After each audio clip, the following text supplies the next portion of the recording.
Welcome to episode 10 of the AFA Gen X podcast. My name is Ashley Mahadia, National Chair of the Gen X Community of Practice, and your host for this episode. A big thank you to the AFA for allowing us to host this podcast, and to our supporting partner, Advice Intelligence, for powering this episode. Achieving financial equality and gender diversity at a company level must be more than box ticking and pinkwash marketing. It's about taking action for the long term.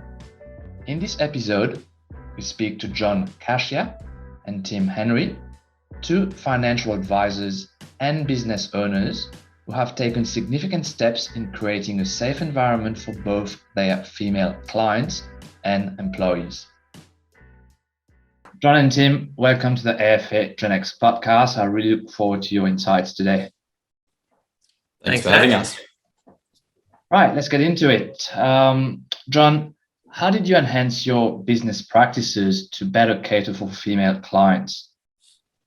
Female clients. Well, I think, to be honest with you, I've probably just done this since I've started. I started the business when I was 20 years of age, and I think that maybe because of the age that I was in, and maybe just maybe the generation I was in, it was always around, planning for future stuff. And they always used to say that I was a little bit mature for my age, but, I always knew that there was things even in my friend networks and whatnot, where, we had to plan for things like children and time off work and, babies. And I met my wife quite early as well too. So the thoughts were coming into my head. It's like, okay, all right, well, we're going to lose potentially an income for a period of time, but at that stage we didn't know, 3 months, 6 months, 12 months, whenever it's going to be. So, how are we going to accommodate on our finances, and what are we actually going to, to do? And so from that, I think it was a personal kind of thing, me and the people around me. I've got brothers and sisters as well too, and they were having children and whatnot. And you started to get from your own life experience, because what I did find is that, coming out of uni and maybe in the textbooks, there wasn't like I don't think there was a lot of theory in regards to how do you handle these scenarios. And I think as time goes by, you learn, you get clients, and then you're navigating through these situations, and then you're adapting and you're becoming better. And you realize that, we've got to start some of these strategies as early as we can. So I think the biggest thing was just to identify, what are we trying to plan for here? Now, I'm going to kind of generalize here, but everyone is different. In most cases that we see, the lady will take some time off work, be it 3, 6, 9 months, 12 months. So it's like, okay, well, what are we going to do there? And we're talking about, first and foremost, letting them sail through that. So you got to remember, in most cases, you're going from a dual income to a single income. So we're looking to make sure that we've got cash buffers available, making sure that we can ride that out. And then what can we do to make sure that they're not just riding it out by the skin of their teeth, that they've got good buffers and good cash flows to move forward. Now, when that happens, and I'm sure Tim will jump into this, there's other things that we need to take into consideration based on how long they're going to be off work for. You think about things like the superannuation difference that's going to be there. We need to now take into consideration, what are we going to do with the child? Like, are we talking about childcare costs? What are we doing there? Primary school, high school. And a lot of the conversations we're having with people that are maybe even walking into this, they don't even know. They've not even had these discussions before. So we're sometimes the first person to even just plant the seed, going, okay, well, is it public? Is it private? Is it, religious based? What kind of education is this? Can you just give us some ballpark so that we can start planning? Okay. And I honestly say to most of these people as well too, life is not a straight line, it's a squiggly one. Yeah. So we've got to try and do as much as we can to accommodate accordingly. And I am focusing a lot on the preparation of having children, but we also see families who have children. And you may have someone who's working part-time looking to go back to work. And we've got an experience where, one partner's got, $500,000 in super and the other one's got 90,000. Well, and depending on ages, depending on all of these things, we've got superannuation strategies in our kit bag to make sure that when they're walking into retirement at that later stage, and let's be honest, we're in the game of helping people to become financially free. we want to be making sure that we use all the tools in our disposal to put them in a position that, hopefully they're going to have a nice little healthy tax-free income as they go, and they get as many entitlements as they can along the way. Tim? Yeah, I probably read the question a little bit more around how we positioned it for females as well. So not only how we help them with those strategies, great strategies that John was mentioning, but also just making sure we're delivering our advice in a way that is friendly to them. And I think what we have really found over the years is that women do, they do relate to things a little bit differently than men when it comes to financial advice. And so what we've tried to do with the way we deliver both, as we use a strategy options paper before we go to a full recommendation, is we wanted to try and tick a few boxes there, that sort of feel like women need to see how does this help my life? How does this help my family? How does it help me emotionally? So it's really delivering it in that way that helps bring the actual strategies together into a framework that works for what they're going through in their life and what they're worried about. Very, very interesting and great the comments there, Tim. And I think the other thing as well too is we do a lot of things, like we don't have separate meetings. Like clients will sell us, and sometimes you have I'm just going to kind of just throw an example. Like the male one says, "Oh, my wife doesn't worry about this stuff. This is what I do," and I'm kind of like, "Yeah, that's cool at what you do, but that's not what we do." And having them both involved, because you don't know what happens behind the scenes, and you want to be making sure that you're delivering the advice together.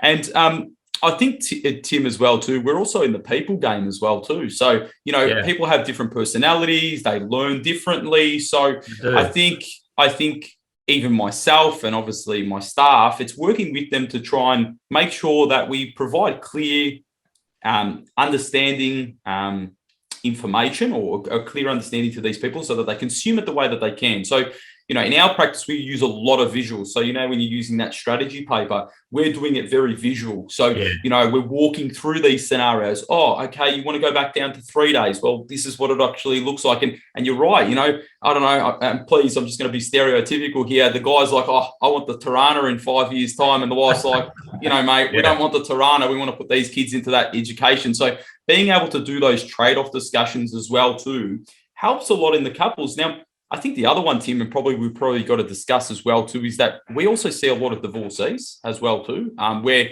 there's maybe a relationship where I'm going to also just talk about maybe the female side. This can be the male side as well, where we're in a situation where the female has been in a relationship where the male has dominated throughout that conversation, and yet we're coming in there with maybe someone who feels quite, is the word vulnerable, or maybe a bit like nervous about the scenario. So being able to navigate through that type of situation is interesting as well. It's a great point, John. And I think it brings us to the next question. What are you doing to better understand not only the needs of female clients, but also the needs of women from different backgrounds? As you said, divorcees, maybe culturally different as well. Yeah. Tim? Well, I think it is a really interesting one for two guys to be talking about this. So I think even going into this chat, didn't we, Ash, sort of have the chat about, well, how would that be received? Just a bunch of guys having this discussion about how to communicate and better learn about women. But I think it's really upon all of us, whether we're male or female advisors, we've got to try and understand the people we're delivering advice to. So it really is then just about how we try and improve or gain knowledge about the challenges that those groups are going through. Now, women do have a few unique challenges, and we've really tried to learn more about this. We've used partner with a group called Financy. Bianca Harchie-Hazelman at Financy produces the Women's Index every quarter, and she measures gender equality across 5 or 6 areas. We've really tried to learn more about those and understand, and then it gives us a great framework for actually asking questions of women when they come in. You know, are you worried about your super not growing while you're not working? How do you feel about the pay difference between you and your husband, if there is one, and those types of things? So it just means that we're becoming more knowledgeable in those areas, and even it has to some degree affected the way we would deliver some strategies. I think I've chatted with this to other people over the past year or so, is that financial advice, we might tend to be rational in saying, well, let's just load up that high income earner with the biggest tax deduction, get that super in there, load up the high income earner with all the insurance, because you know, that's where the exposure is. But we need to think of a contingency plan for divorce. You know, we build contingency plans for things that have a 5% chance. A divorce has got a 50% chance. And John mentioned it before. It is a highly likely scenario. So we need to make sure that we're not leaving one group in a vulnerable position. Well said. And I wonder, Tim, if there's going to be, you know, how there's been this whole ECG kind of preferences that have come in. I wonder if, you know, the next kind of wave in regards to knowing our clients is around these questions. And there's some really great questions that we can take on board. And I think the other thing as well too is, you said about, you know, us being on a chat here, all as males, you know, talking about females. I think the other one for all the listeners or viewers to know is that, you know, we always want to learn. And like you've heard that from Tim just before, is that, you know, we want to know. You know, the last thing that I know, and I know the people that are on this as well too want to be, is closed doors and not open-minded.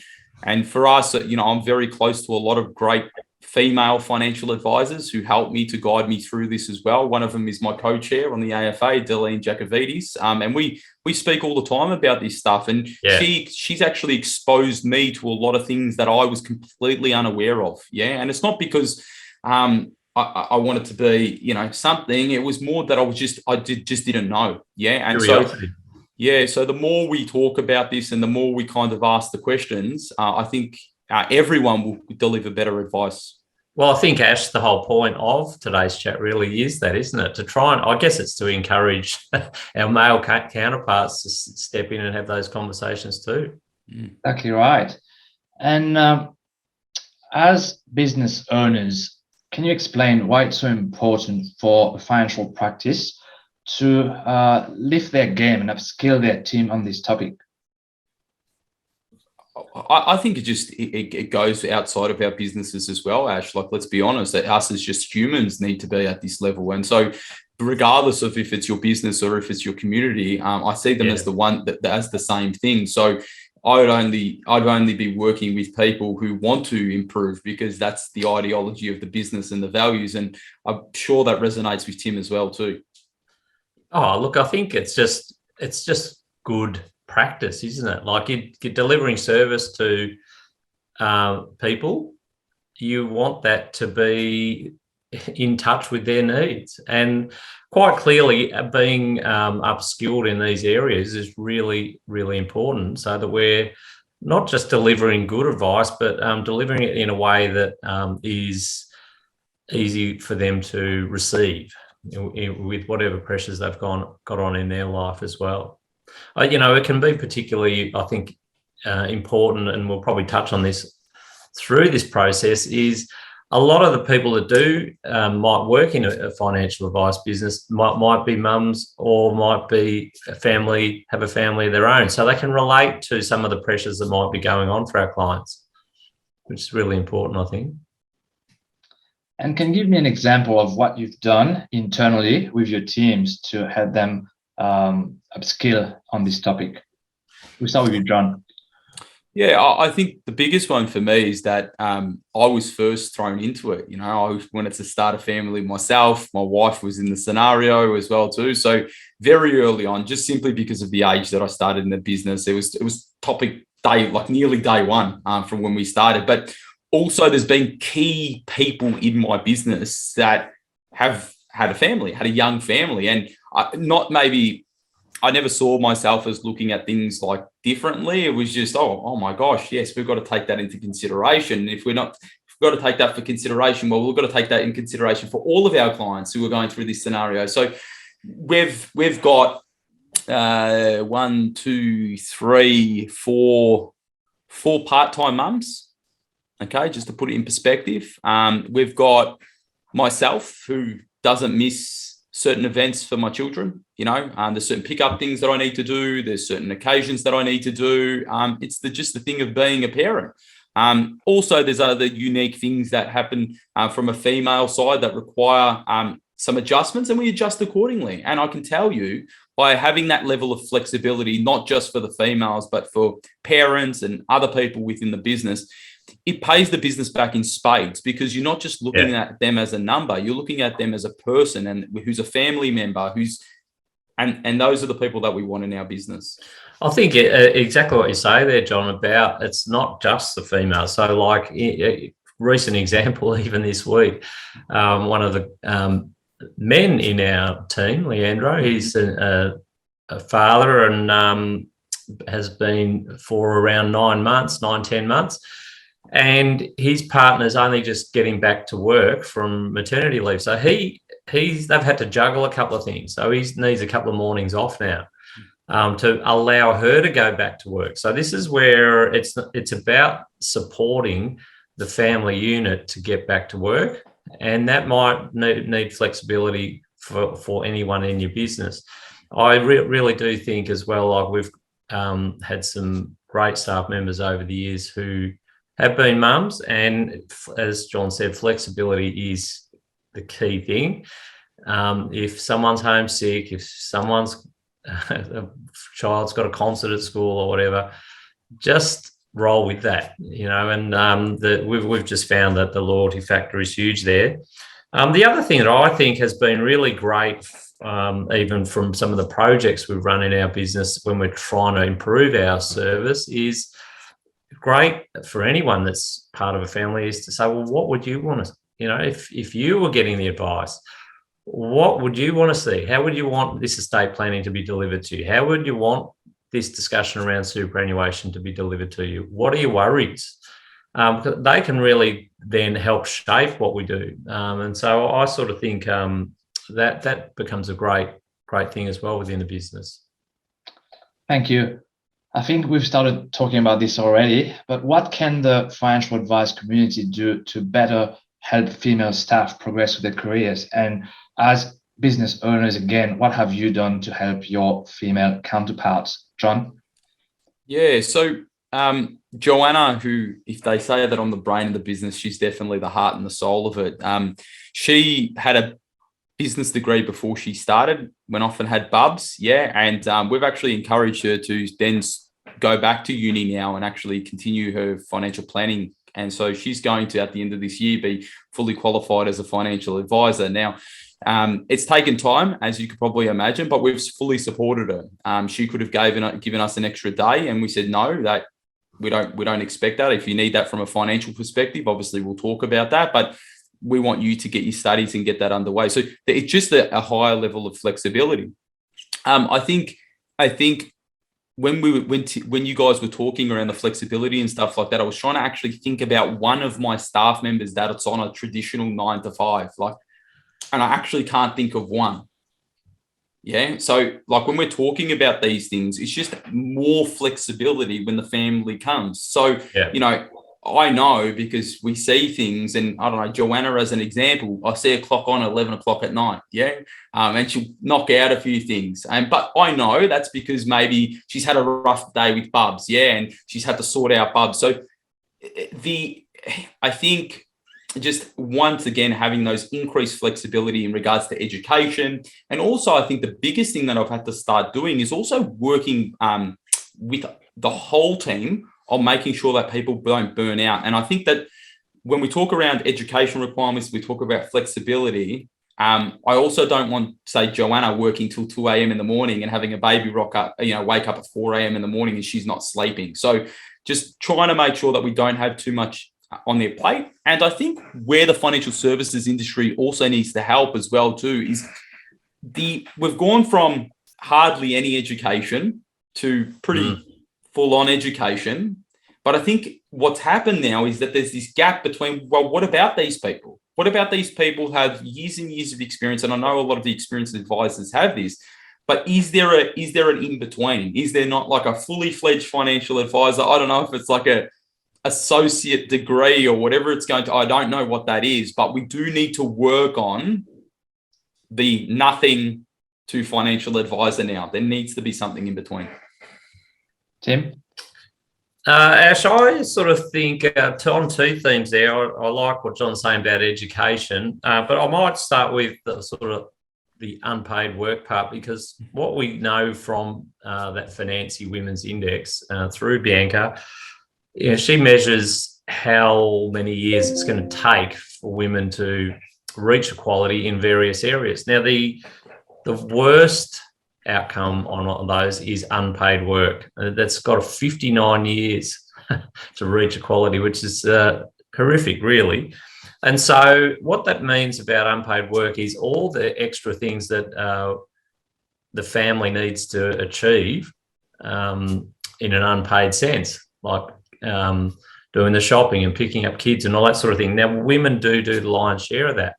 So how can we support them to do that? I think that's probably the most important factor. And it's, I think, for businesses to think outside the box, not just in a direct sense, like helping their employee, but how can they help the employee's partner to do some of that lifting on the unpaid work or to free them up.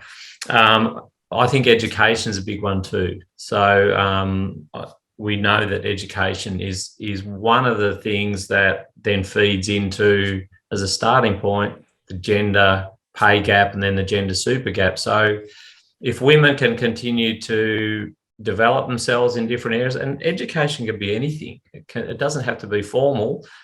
John and I know each other a bit through estate planning, and even with the course that we've probably both done with Tara Lukey, that's a classic case of we end up training one of our staff members in that.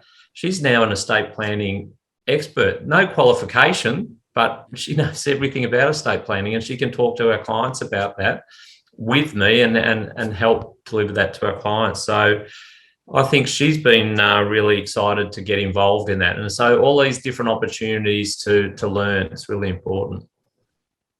Thank you. Your businesses have been at the forefront of it, but can smaller businesses in the financial advice space afford to support women better, and not just women, but also new parents better? I think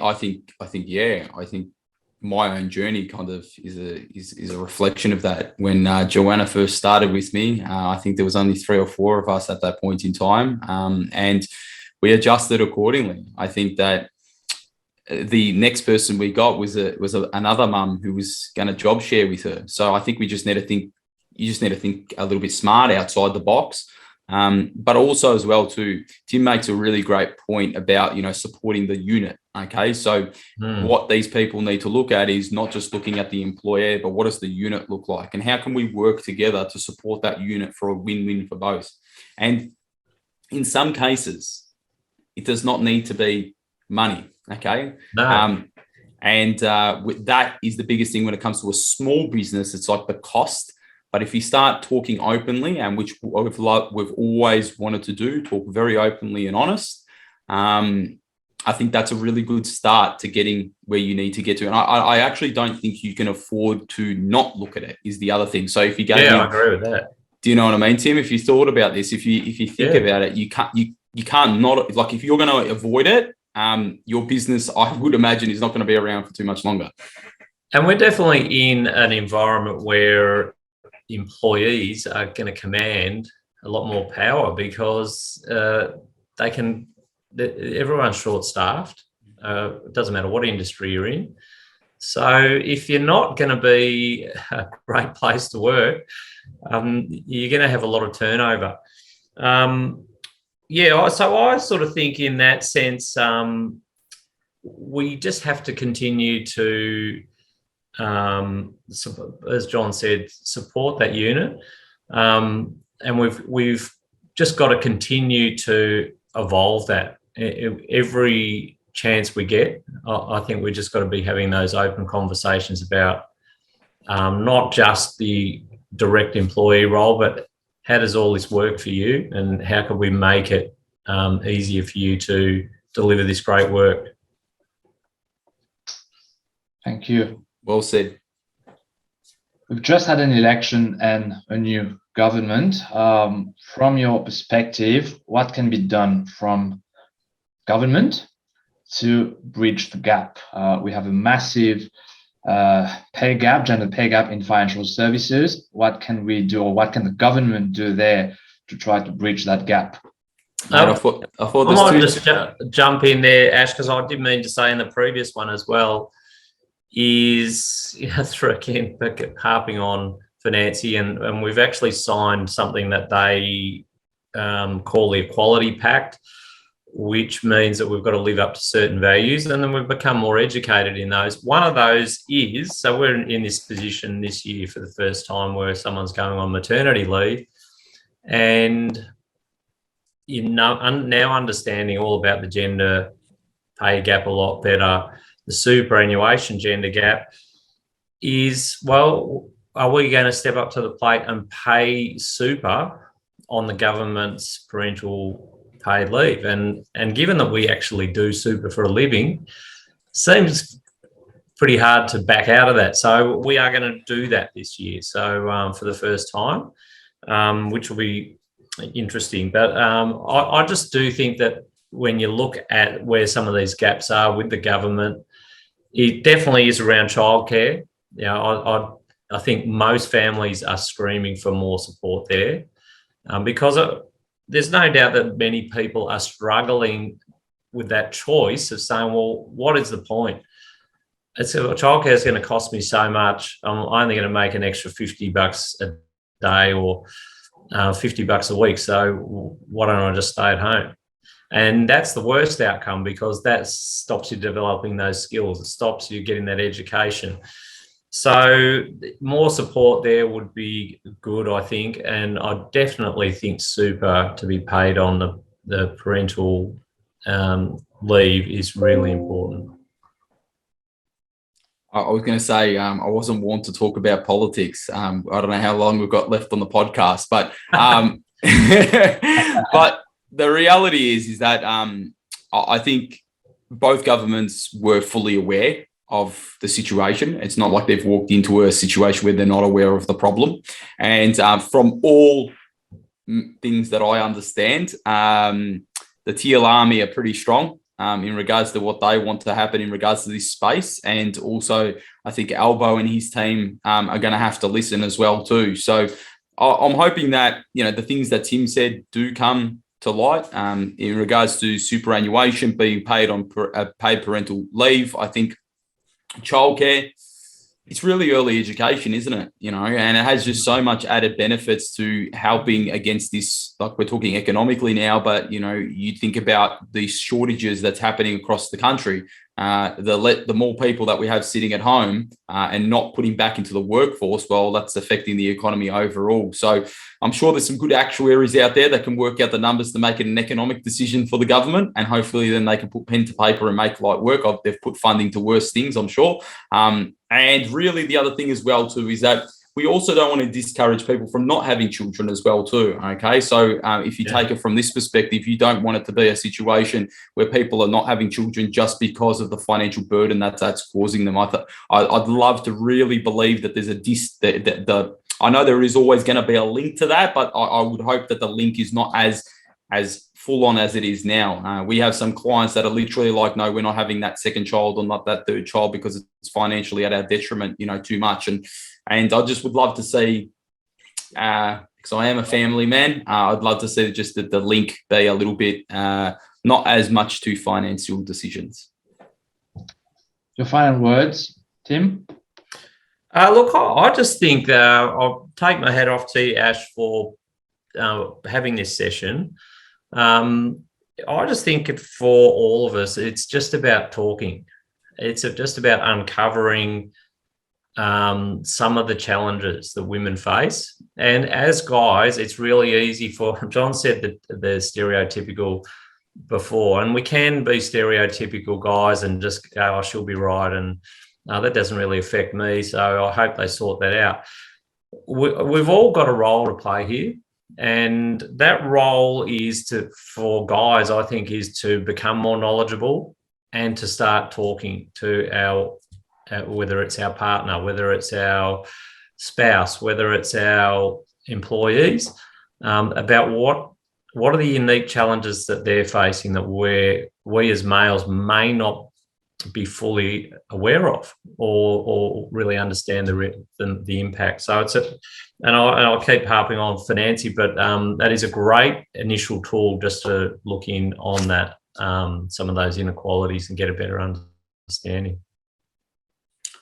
Well said, Tim, and I think I echo all of that Tim said. I think the other thing as well too is just to lean in a little bit more, fellas. Lean in and listen to what the discussions that are being had. I went to a really great Victoria inspired day where there was a room full of women, and I was just sharing a story in regards to what I do in the practice, but also listening to their stories and their problems and the issues that they raise. And there were some things that I was just, to be honest with you, I was shocked. And I was just like, I must be a really, really sheltered. And like I said, I mentioned Delene before, and I've learned a bit of her as well too. But, just the more I speak to women in finance, the more I speak to, women outside of finance as well too. It's just having that discussion and just really, listening. I think we're all here to learn, and this is the one. Yeah.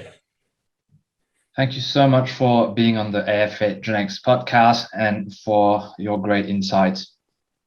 Thanks, Ash, for having us. Thanks, Ash.